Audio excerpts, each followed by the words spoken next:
తమ reporter mother Delhi railway స్టేషన్లో ప్రమాదంపై మరిన్ని డీటెయిల్స్ అందిస్తారు. Mother, over to you. దేశ రాజధాని ఢిల్లీలో ఘోర ప్రమాదం చోటు చేసుకుంది. నిన్న అర్ధరాత్రి తర్వాత ఈ ఘటన అనేది కూడా చోటు చేసుకుంది. న్యూఢిల్లీ రైల్వే స్టేషన్లో ప్రస్తుతం మనం ఉన్నాం. ఎక్కడైతే దుర్ఘటన జరిగిందో ఆ ప్లాట్ఫామ్స్ ఇవి. సరిగ్గా 14, 13, 12, 11 ఈ 4 ప్లాట్ఫామ్స్లో పూర్తి స్థాయిలో ప్రయాణికులు రద్దీతోటి నిండిపోవడంతో ఈ తొక్కిసలాట స్టాంపేడ్ అనేది కూడా జరిగింది. ప్రస్తుతానికి న్యూఢిల్లీ రైల్వే స్టేషన్లో ఈ 4 ప్లాట్ఫామ్స్ కూడా పూర్తిగా రాకపోకలన్నీ కూడా అంటే రైళ్లకు సంబంధించినటువంటి రాకపోకలు ఏవి లేవు. రాత్రి నుంచి కూడా ఘటన జరిగిన తర్వాత నుంచి కూడా పూర్తిగా పోలీసులు కావచ్చు, ఆర్పిఎఫ్కు సంబంధించినటువంటి సిబ్బంది కావచ్చు, క్షతగాత్రులు ఎవరైతే 18 మంది మరణించారో వారికి సంబంధించినటువంటి డెడ్ బాడీస్ని ఎల్జేఎన్పి హాస్పిటల్కి తరలించారు. ఇక ఒక 15 మంది వరకు కూడా గాయాల పాలయ్యారు. వారిని ఎల్జేఎన్పికి తరలించి వారికి చికిత్స అనేది కూడా అందించారు. ఇక పూర్తిగా ఈ 4 ప్లాట్ఫామ్స్ కూడా రైళ్లకు సంబంధించినటువంటి రాకపోకలు లేవు. ఇక్కడ పూర్తి స్థాయిలో మనం చూడొచ్చు. ఆర్పిఎఫ్కు సంబంధించినటువంటి పోలీసులు, మీడియాకు సంబంధించినటువంటి ప్రతినిధులు మాత్రమే ప్రస్తుతానికైతే ఈ ప్లాట్ఫామ్స్ మీద ఉన్నారు. కరెక్ట్గా 12వ నెంబర్ ప్లాట్ఫామ్ మీద మనం విజువల్స్లో కూడా చూడొచ్చు. ఆర్పిఎఫ్కు సంబంధించినటువంటి పోలీసులు అందరూ కూడా కూర్చున్నారు. ఇక ఈ ప్లాట్ఫామ్కి సంబంధించి కేబుల్ తోటి దీన్ని కట్టి రాకపోకలన్నింటినీ కూడా పూర్తి స్థాయిలో ఆపేశారు. ఘటనకు సంబంధించి ఇప్పటికే రైల్వే శాఖ ఒక హై లెవెల్ కమిటీని కూడా ఫామ్ చేసింది. ఘటనకు సంబంధించి ఎలా జరిగింది ఏంటి అనే దానిపైన పూర్తి స్థాయిలో ఆ కమిటీ పూర్తి స్థాయిలో విచారణ అనేది కూడా చేయబోతుంది. ఇక తొక్కిసలాటకు సంబంధించినటువంటి కారణాలకు సంబంధించి పూర్తిగా మిస్కమ్యూనికేషన్ కావచ్చు, లేకపోతే క్రౌడ్ మేనేజ్మెంట్ పూర్తిగా వైఫల్యం చెందడంతో ఈ దుర్ఘటన చోటు చేసుకున్నట్లుగా మనకు రాత్రిళ్ళు ఎవరైతే ఈ ఘటనలో బాధితులు ఉన్నారో వాళ్ళందరూ కూడా అదే చెప్తున్నారు. మొత్తంగా 11వ నెంబర్ ప్లాట్ఫామ్ మీదకి ప్రయాగరాజు కీలకంగా కుంభమేళ ఎక్కడ జరుగుతుందో కుంభమేళకు ఒక 4 స్పెషల్ ట్రైన్స్ అనేది కూడా నడుపుతున్నట్టుగా రైల్వే శాఖ ప్రకటించింది.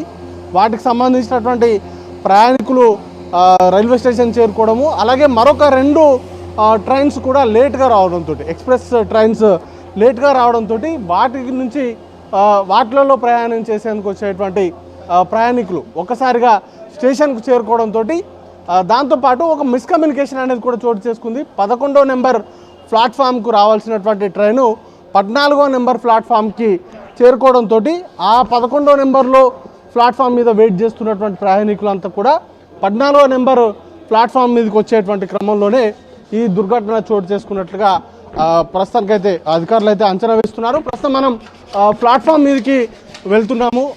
ప్లాట్ఫామ్ మీద ఎట్లాంటి సిచ్యువేషన్ ఉంది ఏంటి అనేది కూడా నేను ఎక్స్ప్లెయిన్ చేస్తాను. బట్ రాత్రిళ్ళు మాత్రం చాలా ఓవర్ క్రౌడ్ ఉండడంతో ఈ దుర్ఘటన అయితే చోటు చేసుకుంది. క్రౌడ్ మేనేజ్మెంట్లో పూర్తిగా ఆర్పిఎఫ్, ఎందుకంటే 4 ప్రత్యేక ట్రైన్స్ నడుపుతున్న సిచ్యువేషన్ చూసాము. దానికి సంబంధించినటువంటి ఎవరైతే బాధితులకు సంబంధించినటువంటి కొన్ని ఫొటోస్ కావచ్చు, లేకపోతే వారికి సంబంధించినటువంటి వాటిని కూడా ఇక్కడ ఆర్పిఎఫ్కి సంబంధించినటువంటి సిబ్బంది వారికి సంబంధించినటువంటి రికవరీ అనేది కూడా చేస్తూ ఉన్నారు. ప్రస్తుతానికి విజువల్స్ కూడా ఇవి. ప్లాట్ఫామ్ మీదకి కమ్యూనికేట్ అయ్యేందుకు ఇది ఒకటే మార్గం ఉంది. ఎవరైనా కూడా 11వ నెంబర్ ప్లాట్ఫామ్ అంటే అది అక్కడ నుంచి ఈ 4 ప్లాట్ఫామ్ మీదకి ఒకటే దారి. అక్కడ ఒక కమ్యూటర్ అయ్యేందుకు మెట్లున్నాయి, అలాగే ఎస్కలేటర్ ఉంది. మరొక వైపు ఇక్కడ ఇటు కిందికి రావడానికి, అంటే ఇది చాలా చిన్న బ్రిడ్జ్ ఇది. ఈ బ్రిడ్జ్ నుంచి వెళ్ళే వేలాది మంది ప్యాసింజర్స్ ఈ కిందికి కమ్యూనికేట్ అయ్యేటువంటి క్రమంలోనే తొక్కిసలాట అనేది కూడా చోటు చేసుకున్నట్టుగా అధికారులు అయితే భావిస్తున్నారు. మొత్తంగా మృతులకు సంబంధించి ఇంకా ఐడెంటిఫికేషన్ సంబంధించినటువంటి ప్రక్రియ అంతా సాగుతూ ఉంది. ఎల్ఎన్జేపీకి సంబంధించినటువంటి హాస్పిటల్లో వారికి సంబంధించినటువంటి పోస్ట్మార్టంకి సంబంధించినటువంటి కార్యక్రమాలు అనేది కూడా జరుగుతూ ఉన్నాయి. జరిగిన తర్వాత బాడీస్ అన్నింటినీ కూడా ఐడెంటిఫై చేసి వారి కుటుంబ సభ్యులకు అప్పగిస్తారు. మొత్తంగా ఘటనకు సంబంధించి ఓవరాల్గా చూసుకున్నట్లయితే పూర్తిగా ఆర్పిఎఫ్కు సంబంధించిన పోలీసు వ్యవస్థ, ఇక్కడ రైల్వే శాఖకు సంబంధించినటువంటి పోలీసులే దీన్ని అంతటిని కూడా రైల్వే స్టేషన్లను మెయింటైన్ చేస్తూ ఉంటారు.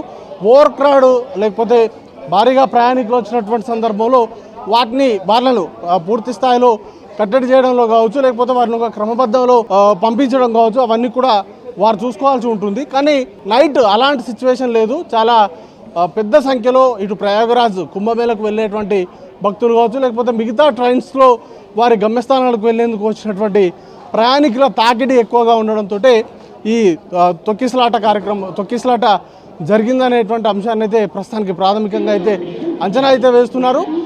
పూర్తి స్థాయిలో ఒక కమిటీ అయితే ఏర్పాటు చేశారు. ప్రధాని నరేంద్ర మోడీ కూడా దిగ్భ్రాంతి వ్యక్తం చేశారు. రాత్రి ఢిల్లీ ఎల్జీ ఆయన కూడా ఘటనకు సంబంధించి అప్డేట్ ఇవ్వడంతో పాటు పూర్తి స్థాయిలో విచారణకు సంబంధించి చేపట్టాలి అనేటువంటి డిమాండ్స్ కూడా ఇటు రాజకీయ పార్టీలకు సంబంధించిన నాయకులు చేస్తూ ఉన్నారు. ఘటనకు మాత్రం చాలా పెద్ద ఇన్సిడెంట్, ఒక 18 మంది మరణించడం అంటే అది కూడా స్టాంపేడ్ లాంటి సిచ్యువేషన్ని దానికి దారితీసినటువంటి కారణాలపైన పూర్తి స్థాయిలో విచారణ చేయాలనేటువంటి డిమాండ్ అయితే వస్తూ ఉంది. ప్రస్తుతానికైతే ఇటు ఎవరైతే గాయాలపాలైనారో వారికి సంబంధించినటువంటి చికిత్స అనేది ఎల్ఎన్జేపీలో జరుగుతూ ఉంది. ఇక మిగతా డెడ్ బాడీస్కి సంబంధించి వారి కుటుంబ సభ్యులకు అప్పగించేటువంటి ప్రయత్నాలు మరోవైపు జరుగుతూ ఉంటే ఘటనకు సంబంధించినటువంటి విచారణ అంతా కూడా ఆర్పీఎఫ్ రైల్వే శాఖకు సంబంధించినటువంటి సిబ్బంది చేయబోతున్నారు. Video journalist నాగరాజ్తో Madar V6 news New Delhi నుంచి.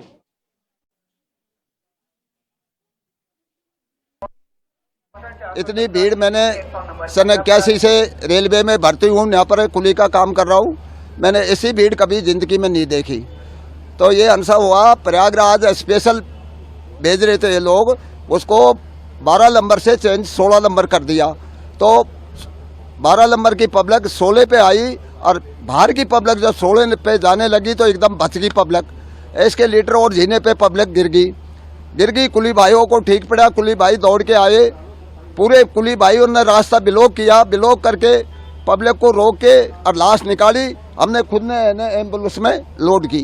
अच्छा, आपने लाशें खुद निकाली हैं? खुद निकाली है साहब। कितनी लाशें निकाली आपने? 15 हमने लोड किए और आगे पता नहीं है, 15 हमने लोड किए। तो किस तरह का मंजर था कि आपने जो देखा होगा? अरे साहब, खाई जूता पड़ा, खाई कपड़ा पड़ा, पब्लिक भच गई, एकदम दब गई नीचे पब्लिक दब गई एकदम। तो आपको देख के क्या लगा वहाँ पे जब आपके हालत कैसे थी? अरे हमारी हालत ऐसी हो गई साहब, हमको रोज आ गए, हमने रात को खाना भी नहीं खाया, मेरी कसम अब तक खाना नहीं खाया वो हरसा को देख के। और कुली भाइयों ने हमारे 3 घंटा तक इतनी मदद करी, ऐसी है ना, पुलिस ने मदद नहीं की है, कुली भाइयों ने जो मदद की है वो। क्या प्रशासन वहाँ पे था, कोई पुलिस की तरफ से? अरे साहब, प्रशासन एक आध यार जिनको हमने फोन किया, भाई पुलिस बुलाओ। अरे भाई हंगामा मत करो, आएगी। तो वो दमकड़ आई पानी की, 3 दमकड़ आई थी पानी, आग एक बूंदे सोची का आग लग गई। और एम्बुलेंस फिर 3-4 एम्बुलेंस आई, हमने की भाई एम्बुलेंस डमारसू ने हॉस्पिटल पहुंचा के कोई दस्तक किया था वो एम्बुलेंस ने, एक लाश को 2 लाशों को ले जाते रहे वो। ये घटना हमने देखी है साहब। दुखद घटना घटित हुई उस समय नई दिल्ली रेलवे स्टेशन के प्लेटफॉर्म नंबर 14 पर पटना की ओर जाने वाली मगध एक्सप्रेस और प्लेटफॉर्म नंबर 15 पर जम्मू की तरफ जाने वाली उत्तर संपर्क क्रांति खड़ी थी। इस दौरान फुट ओवर ब्रिज से 14 नंबर और 15 नंबर प्लेटफॉर्म की तरफ आने वाली सीढ़ियों पर पैसेंजर के फिसल कर गिरने से उनके पीछे के कई यात्री इसकी चपेट में आ गए और यह दुखद घटना घटित हुई। इस हादसे की उच्च स्तरीय कमेटी द्वारा जांच की जा रही है।